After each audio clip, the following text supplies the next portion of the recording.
이런 거인데 제가 조금 더 이렇게 진화라고 표현하면 뭐하고 좀 생각이 좀 다듬어지면서 성찰만 얘기하기가 너무 철학적이고 대통령이 계속 성찰만 할 수는 없는 거고 지금 이 시대의 중요한 대통령의 리더십 중에 포용이 들어가는 것 같아요. 그러니까 결국은 성찰, 내가 잘하는 점도 있지만 내가 분명히 못하는 점도 있기 때문에 성찰해가지고 그 상대방을 역지사지의 심정으로 그 포용할 수 있는 대통령이 이 시대에 정말 필요한 게 아닌가.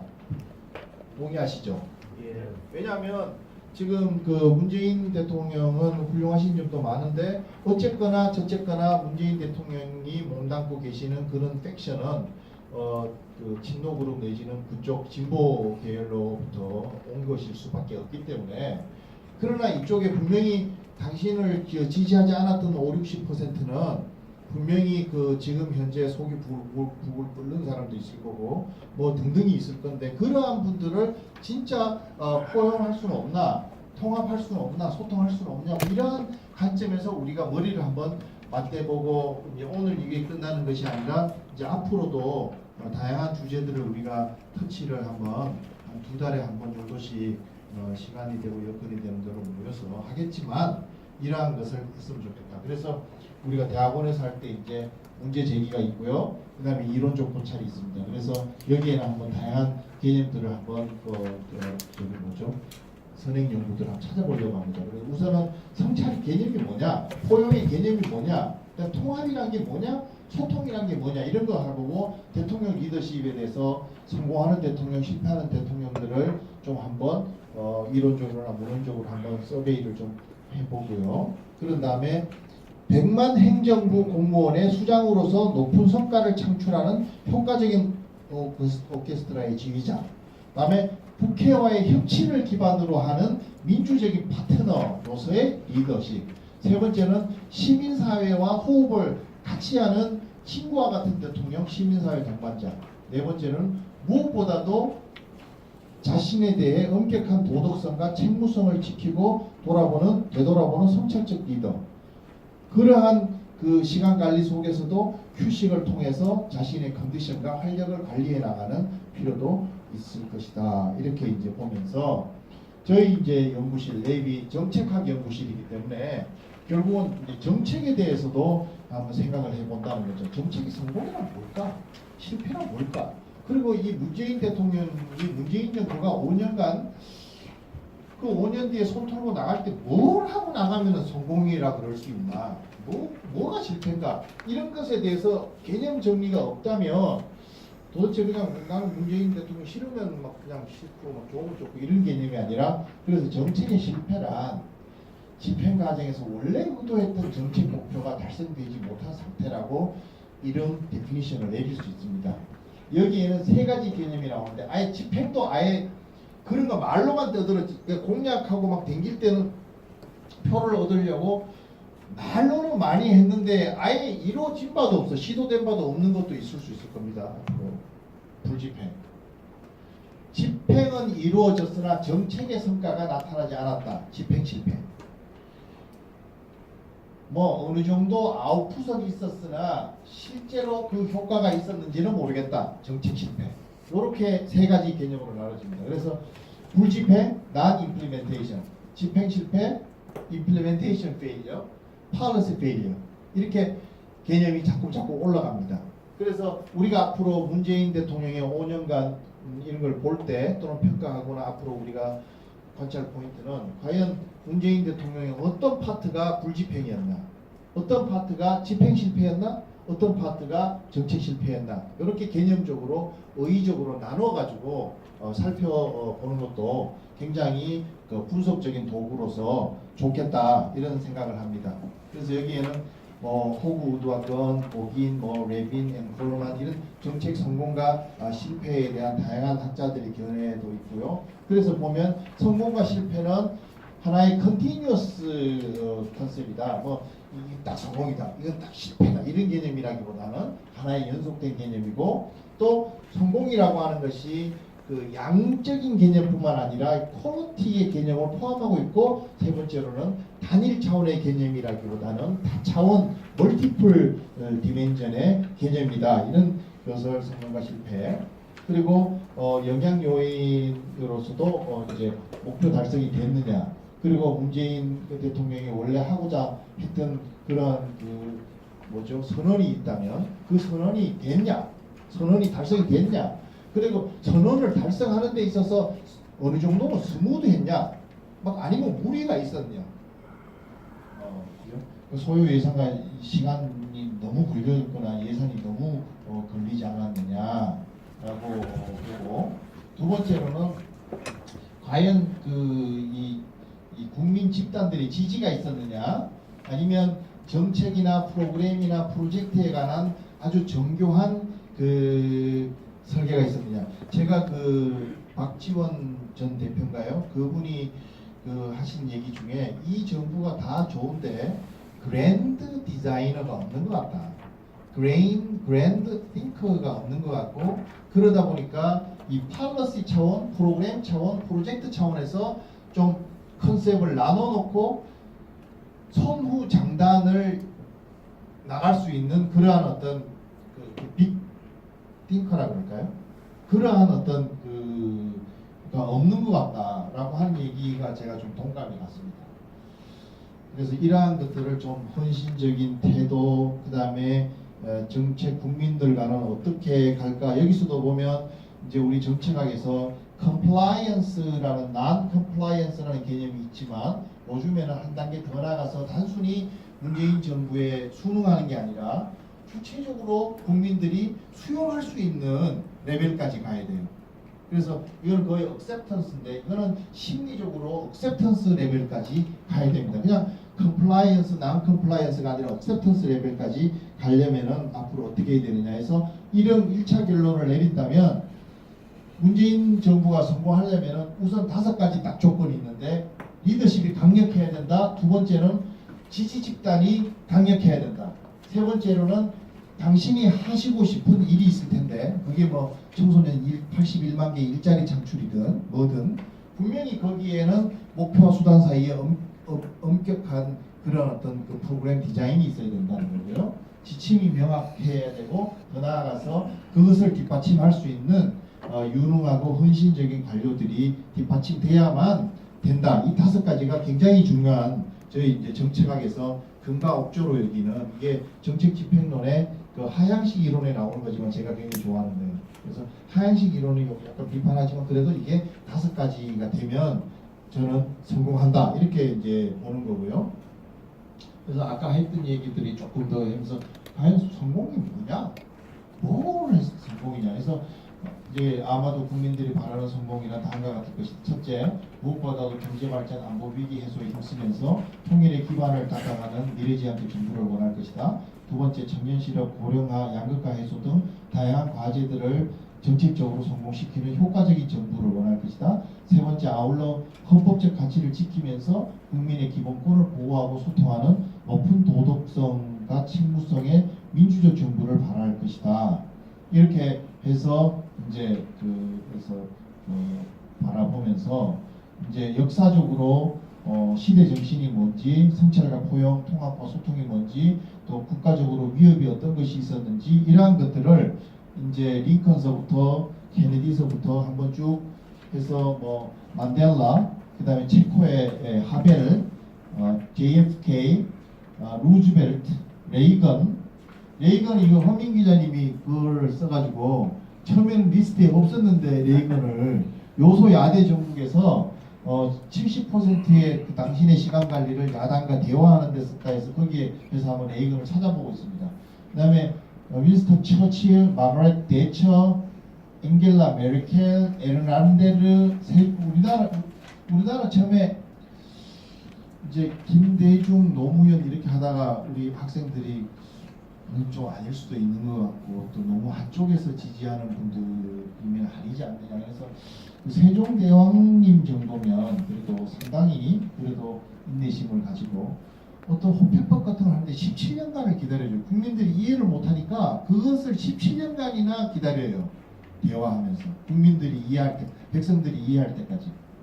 뭐 영조, 정조도 그런 걸 하면서 어떤 고민을 하셨던가, 이런 것들을 한 페이지 내지는 2페이지, 너무 길어지면 위인전이 되니까 너무 길지 않게 그냥 단타적으로 탁탁 치고 나가면서 이분들이 했던 고민들이 뭔지 이렇게 보면서 리더십 조건, 그 다음에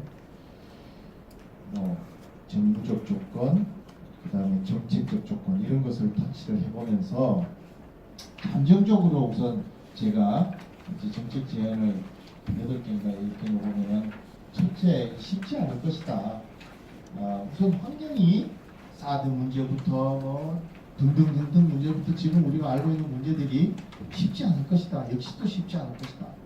이렇게 하고 여건이 잡든 야건이 잡든 쉽지 않을 것이다. 그래서 5년 임기 동안 아젠다를 지금이라도 최소화하고 아까 그 정책의 성공 조건에서 얘기했듯이 거기에 대한 집중력이 좀 있었으면 좋겠다.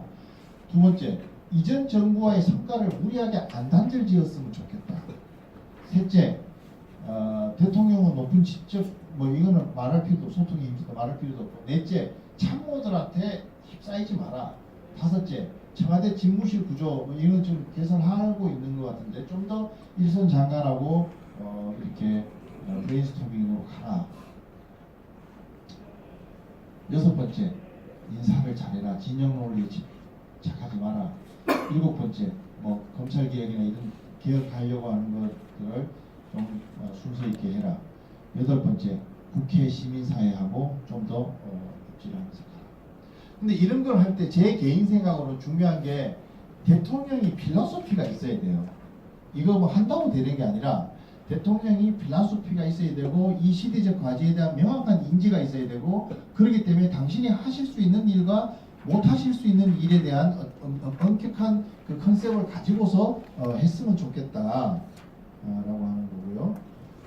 현장을 잘 찾아가라. 그 다음에 TV라든지 이런 미디어와 연결을 잘 해가라. 그 다음에 협력적 거버넌스를 위해서 이렇게 해가라. 이런 여러분들이 다 아시는 이러한 기본적인 것을 했습니다만은 저는 하여튼 오늘 1회 우리가 국정포럼 국정심포지엄 대통령의 국정리더십 그래서 다시 한 번 더 이제 여러분들 바쁘신데 또 이렇게 참석해 주신 것에 대해서 감사를 드리고 아무튼 이러한 심포지움이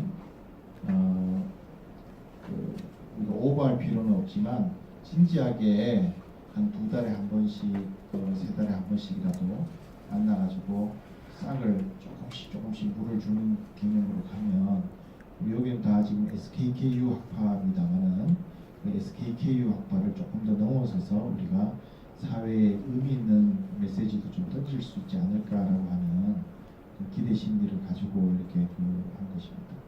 자, 제 말씀을 이것으로 줄이겠습니다. 감사합니다.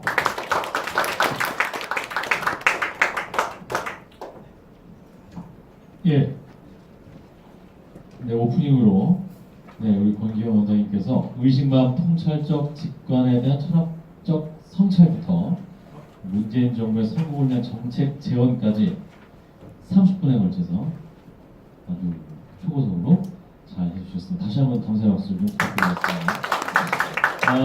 지금부터는 이제 향후 우리 포럼이 어떻게 나갈 방향이라든지 좀 좁혀가지고 또 그 교수님께서 제안해주신 그 발제 내용을 바탕으로 앞으로 어떤 방향을 얘기했으면 좋겠다 이제 그런 부분에 대해서 간략하게 하면 좋겠습니다. 저희가 오늘 밤새워서 할 수는 없기 때문에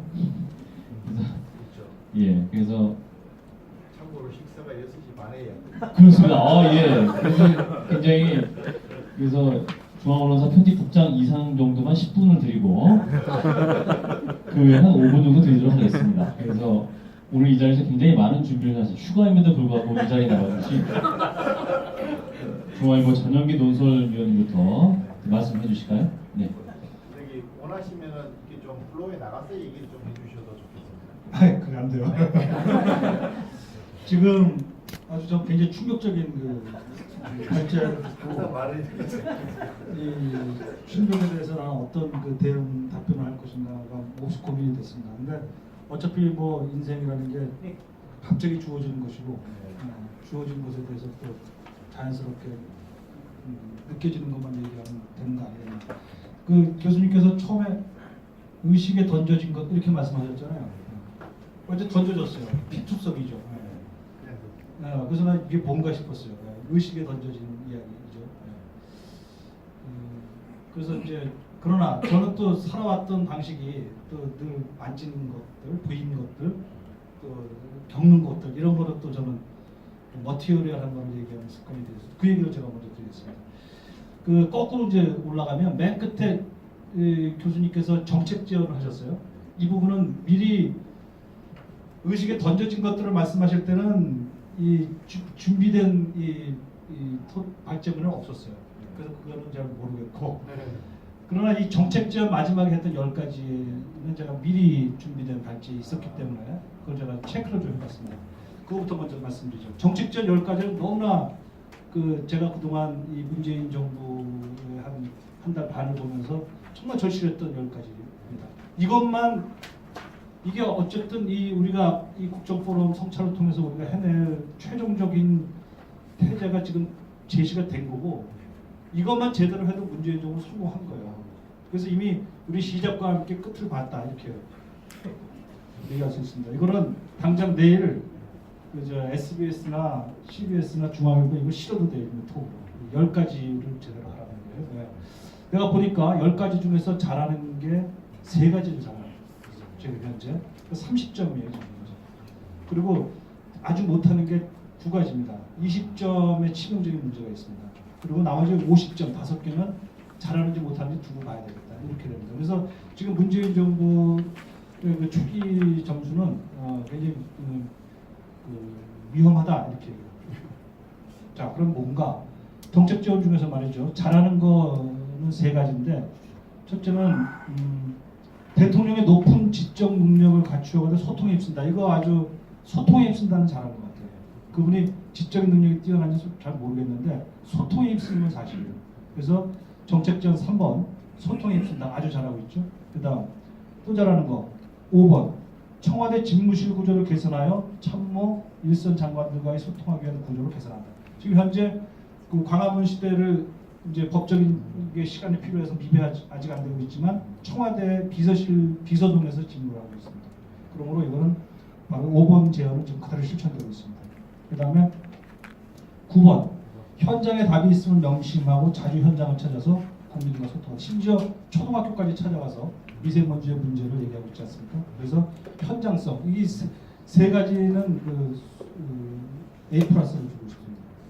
그런데 아주 못하는 거 있어요. 2가지죠. 이거 못하면 치명적입니다. 이거는 과락과 같은 거여서 사먹고 싶을 때 뭐 5과목 보면 1과목 떨어지면 아예 합격 못하잖아요. 그런 것처럼 보면은 이게 1번 5년 임기 동안에 해야 할 국정화제들을 최소화하라, 단순화하라, 집중하라. 이거 못하고 있습니다.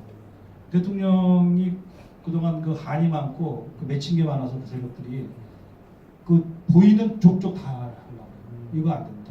이래가지고는 따라가지 못해요. 지금 뭐 북핵 문제니 뭐 한미 동맹 관계니 그리고 이 검찰 개혁 그리고 고시 출신은 절대로 안 된다는 인사 개혁 외교부 그리고 또 무슨 재벌 개혁 이거 뭐 보이는 족족 다 하려고 그러는데 지금 현재는 어느 정도까지냐 하면 눈앞에 있는 공공기관의 공공재비 가격을 다 낮추려고 해요. 억지로 낮추려고. 이거 시장주의에 대한 파괴거든요. 이거 다 하고 싶은 거죠.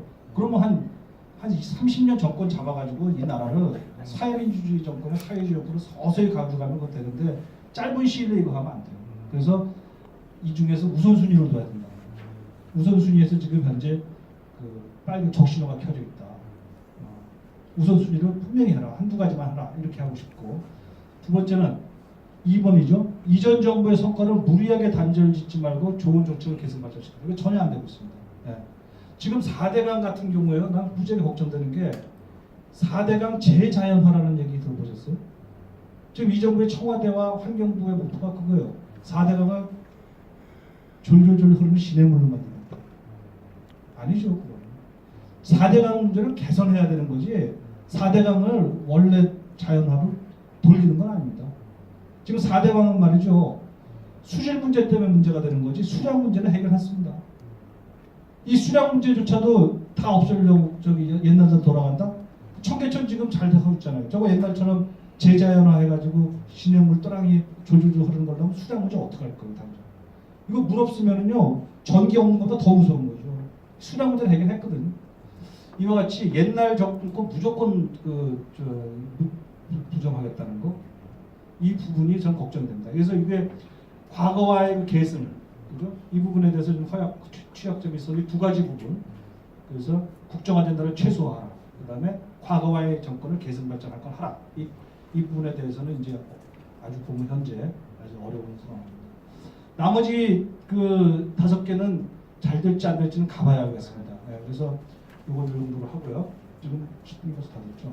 2분 나왔습니다. 그래서 요거를 이제 결론적으로 이렇게 지금 앞으로 이제 2분 동안은 그 까먹어도 좋을 얘기만 제가 빨리 할게요. 첫째는 1등식으로 할게요. 우리 그냥 선생님께서는 그 성실 경건 이런 얘기를 하셨는데 하나 역설을 좀 말씀드리고 싶어요. 성실에서 don't lie, should be humble, do the best effort. 아주 개인적 도모로 훌륭하잖아요. 여기서 뭘 느끼냐면 저는 그 도덕적 탁월성 시대에 어떤 그 카오스적인 그 공동체가 발생하는 건 아니냐. 이거 마치 플라톤의 철인 정치 같은 느낌을 주는데 과연 플라톤의 철인 정치가 이 이기적이고 욕망 가득한 현대 사회에서 적용될 수 있는가? 이제 이 질문을 저는 근본적으로 토론을 위한 문제를 하는 거죠. 예를 들어 don't lie 했지만 lie, be honest 해보세요. 안경환 씨가 자기 책에서 진실을 얘기했잖아요. 나는 옛날에 이렇게 살았고 뭐 여자와 허위 결혼을 했고 이런 거 해갖고 그대로 그냥 낙마해버렸잖아요. 정치의 세계에서는 거짓말을 안 하면 거짓말을 안 하려고 하다 보니까 진실을 책에서 얘기해갖고 완전 낙마가 된 케이스. should be humble, 겸손하라고? 만약 겸손했으면 이 청와대에서 자기들 이 인사청문회 자료를 내면서 이 사람은 위장전입 강경화 씨 했거든요.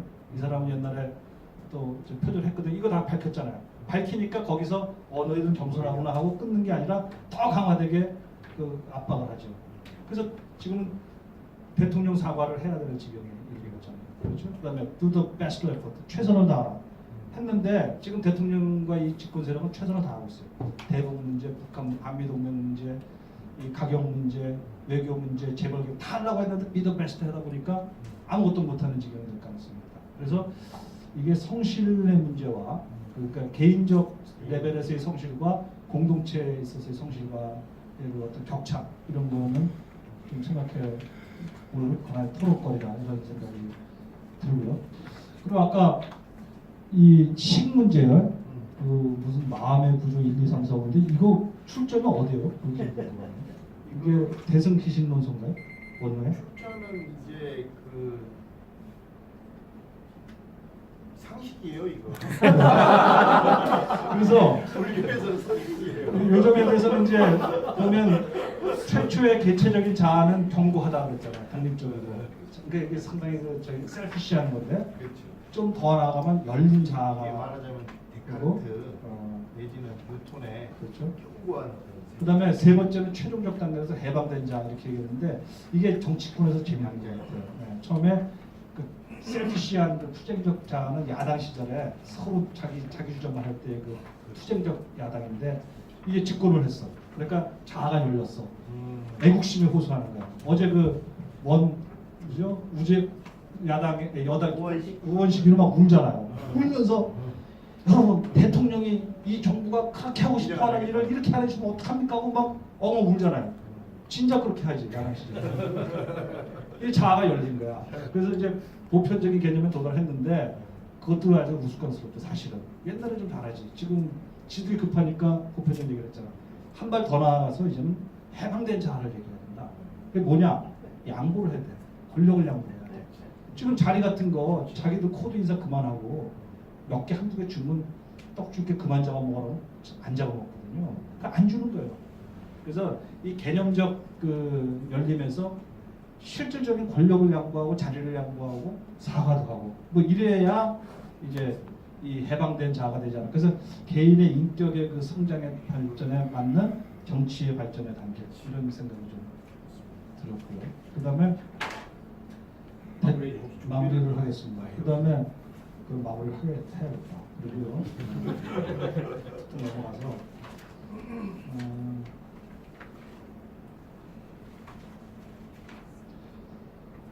정책의 실패 아까 말씀하셨고요. 그런 마무리를 그래서 저는 이 교수님께서 오늘 참 도대체 성공이란 뭐냐? 이 문재인 정부가 역시 이제 하나의 갖춰야 될 태도는 참 성공이 어려운 시대라는 걸 자각을 해야 돼요. 자각. 성공 절대로 못합니다. 51%의 통합만 이루는 성공이라는 그 눈높이를 스스로 낮춰야 된다는 거죠. 두 번째로 경제의 뉴노멀인지 대중외교의 줄다리기 있어 이런 얘기를 했는데 제가 아까 그래서 이거는 제가 뭘 하려고 그랬더라. 뭐 있었거든요. 이게 뭐냐면 아까 그저 피곤하고 이런 말씀 그 참 좋으신 말씀 같아요. 그 대통령이 휴식을 취해야 되는 그 대목 그것만 제가 말씀하고 마칠게요. 그거 보면은 대통령의 휴식 이야기가 어디에 있었냐면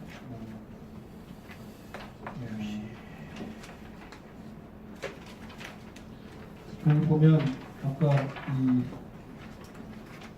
대통령이 앞으로 취해야 됐었던 몇 페이지요?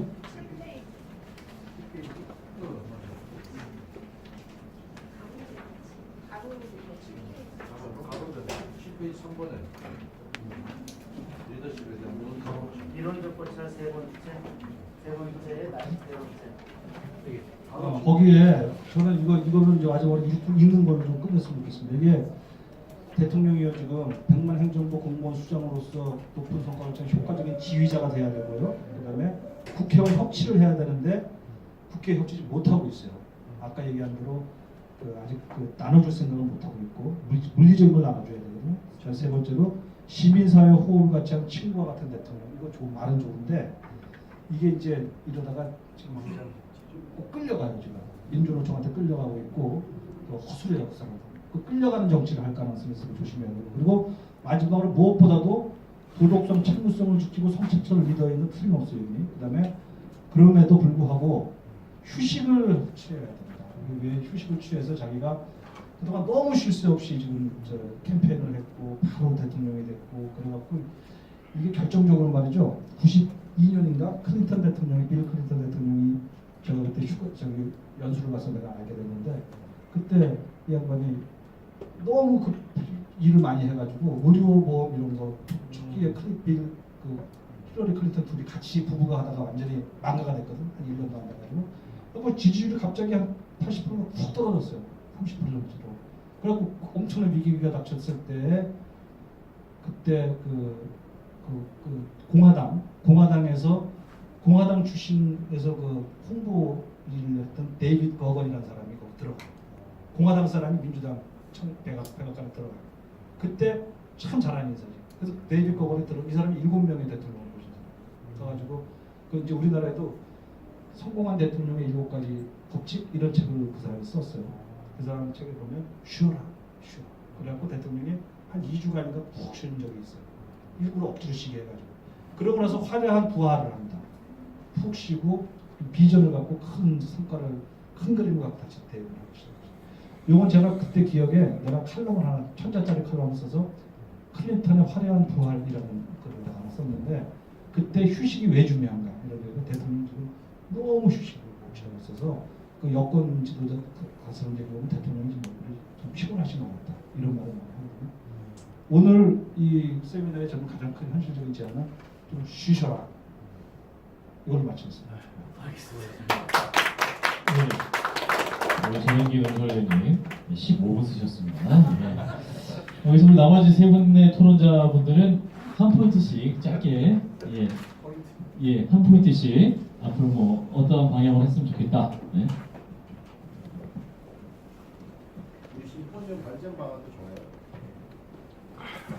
안녕하십니까. 저는 교수님한테 박사 학위를 받았다는 게 이 자리에서 가장 큰 자랑거리가 될 것 같습니다. 근데 갑자기 토론을 하라고 말씀을 주셔서 사실 저도 좀 준비를 했거든요. 짧게 말씀을 드리겠습니다. 아까 교수님께서 뒤에서부터 말씀하셨으니까 저는 앞에서부터 말씀을 드리면 앞에 제목이 문재인 정부의 성공을 위함이더라고요. 그래서 제가 오늘 문재인 정부의 성공을 바라는 마음으로 해야 하나 해서 저도 아침 새벽 5시에 일어났는데 일희불구로 입고 왔는데 굳이 그럴 필요까지 없었구나라는 생각을 좀 합니다. 저희 학생들이 있어서 이렇게 얘기를 하다 보면 저도 토요일 아침에 교수님 수업을 들었는데 그 앞부 오프닝 얘기하는 걸 저희 이제 수업마다 매번 오프닝을 듣습니다. 그러다 보면 제가 이제 국정 전문 대학원인지 아니면 철학 대학원인지 막 이럴 때가 있는데 사실 그게 굉장히 쉽지는 않습니다. 뭐 진짜 도가 통하거나 아니면 막 진짜 애들 이해가 될 것 같은 그런 수업인데 사실은 꾸준히 교수님 수업을 듣다 보면은 이게 무지무지간 내가 뭘 아는 것 같고 또 토요일날 수업을 듣고 그런 수업을 듣고 집에 갈 때 조금 더 이제 내가 좀 더 정말 어떻게 잘 살아야 살아야 되지 않을까 권학이념 수기치인 이런 얘기를 마음속에 담고 가게 됩니다. 그래서 이 지금 두 달 내지 세 달마다 한 번씩 이 모임을 하자고 말씀을 주셨는데 그 말씀처럼 이렇게 꾸준히 듣다 보면은 무지무지간에 좀 아는 듯한 느낌이 들 때가 있는 것 같습니다. 저는 이제 박사 학위를 받았으니까 이렇게 하다가 이제 사실 이렇게 많은 리더분들이 오시는지 모르고 이제 학생들 이렇게 있어서 교수님께서 주시는 말씀들이 과연 그러면 이제 우리가 행정학 정책학이니까 행정학 정책학 이론에서는 그럼 어떻게 이게 정리가 될 수 있을까라는 생각을 했어요. 그래서 이제 간단하게 한 2분 정도만 제가 그 교수님 말씀 중에 특히 리더십 같은 부분들은 한번 다시 재정리를 해드리고 싶습니다. 그래서 학생들 때문에 이제 주로 있어서 그랬는데 앞에 먼저 이제 변혁적 리더십이라고 말씀을 하셨는데 이게 사실은 제가 배우기로는 기업 경영에서 나온 거예요. 그래서 이제 조직을 어떻게 효율적으로 할까, 조직이 어떻게 하면 성과를 낼까, 부하들을 어떻게 해서 부하들의 능력을 가장 크게 극대화시킬까 이렇게 하는 게 이제 변혁적 리더십인데 여기서 보면은 그 내용을 보니까 이제 그 네 가지 그 확고한 비전을 가지고 개별적인 배려를 해주고 지적인 자극을 해주고 예전에 카리스마를 확 하면 됐는데 그뿐만 아니라 오늘 교수님 이렇게 영감적인 동기부여를 해줄 수 있고 이러한 리더가 되어야 된다는 거죠. 그래서 결과적으로는 이제 뭐 아까 말씀하셨던 일자리 창출이라든지 뭐 요즘 뭐 4차 산업혁명의 시대가 변한다든지 지금 복잡한 외교 상황이 있는데 뭐 칼포퍼가 뭐 사람은 문제 해결의 연속이다라고 하셨지만 그 진짜 다음 주에 당장 뭐 한미 정상회담 가시는데 거기서 이렇게 오셨을 때 어느 정도 안정된 성과를 좀 가져오셨으면 그래서 좀 변혁적 리더십을 보여주셨으면 하는 생각이 있고요. 두 번째 리더십에 대해서 교수님께서 말씀하신 게 이제 사람에 대한 관심을 또 긍휼한 마음, 뭐 정의로운 가치관 이게 사실은 뭐 서번트 리더십이나 또 이제 그 아까 변혁적 리더십에서도 번스라는 사람은 그 기반으로서의 리더가 윤리를 가지고 있어야 된다라는 그 윤리적 리더십하고 연기가 되는 것 같습니다. 그래서 그런 윤리적 리더십은 내용을 좀 더 찾아보니까 리더 스스로 윤리적인 자질을 가지고 있어야 됩니다. 그러니까 대통령 스스로 도덕적인 사람이 되어야 된다는 거죠. 그 부분이 아까 오프닝에 말씀 주신 부분이 연기가 되는 것 같고 더불어서 부하의 그러니까 그 윤리적 행동을 촉발할 수 있어야 된다라고 하는데 그렇다면은 일부분을 갖다가 국정에 이렇게 연기를 시켜보면 대통령은 또한 도덕적인 관리자가 돼서 그 리더로서 같이 함께하는 사람들한테도 도덕적인 그러한 윤리적인 리더십이 나타날 수 있도록 그렇게 해줘야 되는 게 아닌가. 그렇다면 아까 뭐